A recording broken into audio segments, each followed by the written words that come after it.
How's it going, everyone? My name is Dan, but you can call me Malone, and it's official. Investors are leaving the European stock market at the highest rate in a decade. $98 billion worth of European stock funds have been sold over the past 8 months, which is worse than the pandemic sell-off in 2020. And frankly, it's not hard to see why. Eurozone inflation just hit a new record high of 10% in September, meaning you need €110 today to buy the same amount of goods that €100 would have bought you this time last year. For context, the European Central Bank's target rate of inflation is 2%, so the current European inflation rate is 5 times higher than the ECB's target. Much of this has to do with the European energy crisis. Energy prices in the EU have increased by over 40% since September 2021 as a result of Russia's war in Ukraine. This has put European businesses, consumers, and households under significant financial pressure, so much so that countries like Germany are starting to deploy energy support packages valued as high as €200 billion.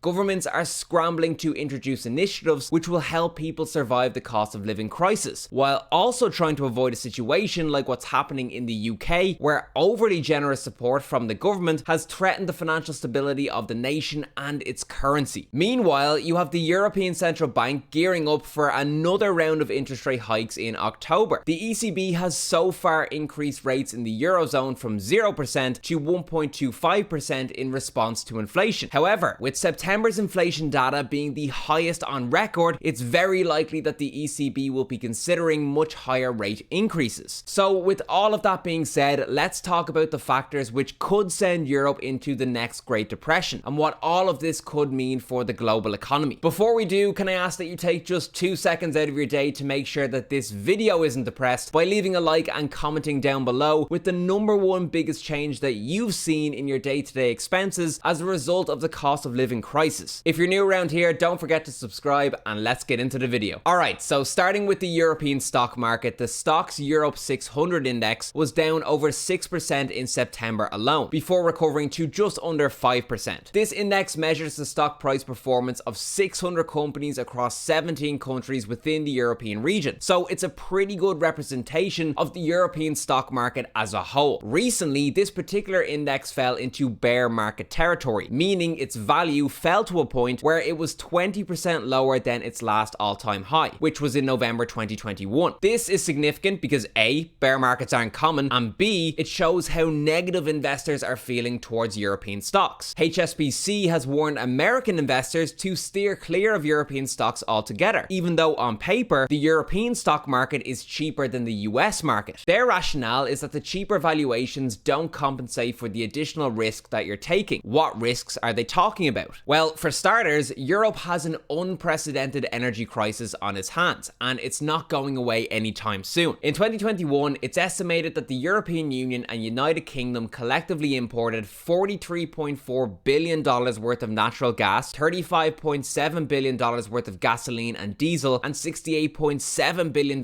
worth of crude oil from Russia. Europe's largest economy, Germany, imported 29.7% of its total oil and petroleum products from Russia in 2020, while also relying on Russia for almost 50% of its supply of natural gas. This all came to a halt with Russia's invasion of Ukraine, and all of a sudden, there was an energy supply crunch in the EU. Now it's a case that Europe doesn't have enough energy to fulfill its economic needs. With an insufficient supply, energy prices will remain elevated for the foreseeable future. What does this have to do with the European stock market? Well, European businesses will inevitably have to increase the price of their goods in order to cover the cost of higher energy prices, which on a global scale will make them less competitive as compared to their counterparts in the US or China. This in turn could result in many European companies going out of business, which leads to higher unemployment, which leads to a collapse in domestic demand for goods, and eventually a European-wide depression. With that being said, EU energy ministers have reached a deal to introduce an EU-wide plan to increase power savings, to redirect excess profits made by energy companies to governments who can redistribute those profits to businesses and households, and to introduce further energy supports to help small and medium-sized enterprises with the cost of energy. All of this is being done in response to inflation and the cost of living crisis. Inflation in the Eurozone is at 10%, which is the highest it's ever been. For context, inflation in the US is currently at 8.3%, so the purchasing power of the euro is being eroded at a faster rate than the dollar. dollar. But if we look at the inflation rate of individual European countries, in many cases, the situation is actually far worse than the headline Eurozone inflation rate of 10%. Countries like Estonia, Latvia, and Lithuania are all seeing inflation rates in the range of 22 to 24%, meaning you'd need between 122 and 124 euro in those countries today to buy the same amount of goods that 100 euro would have bought you this time last year. Insane. Countries like Germany, Belgium, and Holland all have inflation rates in excess of total Eurozone inflation, with Holland being particularly bad at 17.1%. All of this translates into a severe cost of living crisis for EU citizens. Everything from energy to food and drink to transportation is becoming increasingly expensive. And because of that, households have less discretionary income to spend on other items, which in turn hurts the earnings potential of European companies and by proxy, their stock prices. But perhaps the biggest unknown facing the Eurozone right now is the impact that future ECB interest rate increases will have on the European economy. It's widely expected that the European Central Bank will increase interest rates by another 0.75% at the end of October to try and quell inflation. When the ECB increases interest rates, it becomes increasingly more expensive for businesses and individuals to borrow money from high street banks in their respective countries within the Eurozone. Idea being that a higher cost of borrowing will limit the amount of money circulating in the economy, thereby reducing the demand for goods and services and subsequently leading to less inflation. However, there are consequences to increasing interest rates, all of which feed into the potentiality of a European depression. First off, it becomes more expensive for households who have variable or tracker rate mortgages to meet their monthly repayments. When the ECB increased interest rates by 0.75% at the beginning of September, it was estimated that Irish households with a €300,000 mortgage would see an additional €100 added onto their monthly repayments as a result. If the ECB tacks on another 0.75% at the end of October, all of a sudden you're looking at an extra €2,000 and then some in yearly repayments. That won't do any favors for the pockets of European homeowners who are already struggling with the cost of living crisis. Secondly, rising rates also spell bad news for house prices. According to research from the European Central Bank, a 1% increase in mortgage rates leads to a decline in house prices of about 5% after 2 years. That's to be expected because the more costly it becomes to take out a mortgage, the less affordable it is for the likes of first-time buyers to enter the housing market. Thus, the demand for housing falls, taking house prices with it. So not only are homeowners incurring a larger monthly mortgage payment, but they're also taking what could be a massive hit to their home values as well. Thirdly, rising rates increase the likelihood of recession. Given that the whole point of increasing interest rates is to reduce demand, that naturally translates into less sales by companies. Lower output by companies equals lower output by economies, which can trigger a recession. That in turn may lead to companies cutting back on staff to account for lower demand and sales, which increases the unemployment rate. For now, Eurozone unemployment is at record lows, but who knows how long that will last for if deeper recessions are triggered by rising rates. Did I mention that all of this is on top of what we mentioned earlier with regards to European companies going out of business because of rising energy costs? Last but not least, higher interest rates also negatively impact the stock market. The price of every stock in the stock market is calculated as the market's expectations for future company cash flows discounted back to the present day. In other words, what the market expects a given company to earn in the future and the value of that expectation today. Without overcomplicating things, when interest rates go up, the present day value of the company's future earnings goes down, which in turn leads to a decline in stock prices. So if the market expects the ECB to increase interest rates drastically to reduce inflation, then it's only logical that the European stock market is going to suffer. That's a major problem for Europeans who are about to enter or who are currently in retirement. Danish pension fund ATP reported a $7.7 billion loss, or negative 36.4% in the first half of 2022. If things continue to worsen in the Eurozone, it won't be long before more and more pension funds start hemorrhaging money, and all of a sudden you have retirees needing to re-enter the workforce. The global economy isn't immune to a potential European depression either. In 2021, the US imported nearly $400 billion worth of goods from the EU. In fact, the value of US imports of European goods has increased by 79% in the last decade. So long as the energy crisis persists, the cost of importing goods from Europe will continue to increase, which in turn will impact the pockets of US consumers. However, the US is currently benefiting from a strong dollar relative to the euro, which is making imports of European goods increasingly affordable. Conversely, imports of American goods into Europe, which stood at $232 billion in 2021, is becoming increasingly expensive, given that more euros are now required to buy dollar-denominated goods. So, to summarize what we've talked about today, the European stock market is currently in a bear market. That's largely because there are major concerns about a prolonged energy crisis in Europe, which alone has the potential to trigger a European-wide depression. On top of that, European inflation is sitting at record levels, which is fueling a cost of living crisis that is leaving EU citizens with very little discretionary income. That in turn hurts economic growth. Then there's the potentiality of the European Central Bank triggering a deep recession through aggressive interest rate hikes, which could also cripple EU mortgage holders and cause further hardship in the stock market. And to top it all off, all of this has the potential to cause severe damage to global trade. So yeah, no shortage of problems facing the EU. But I want to hear from you. What are your thoughts on the current situation in Europe? Are you feeling the pinch of higher prices? And if so, have you felt the need to cut back on your spending? Do you have any questions on anything that I covered in this video, or would you like to get an answer on something that I didn't cover? Let me know in the comments. So now you're up to date with what's going on in the EU, but to fully understand the severity of the threats posed to our global economy, you'll need to check out this next video talking about how the UK economy is on the verge of collapse. Make sure that's next on your watch list, and I'll see you soon.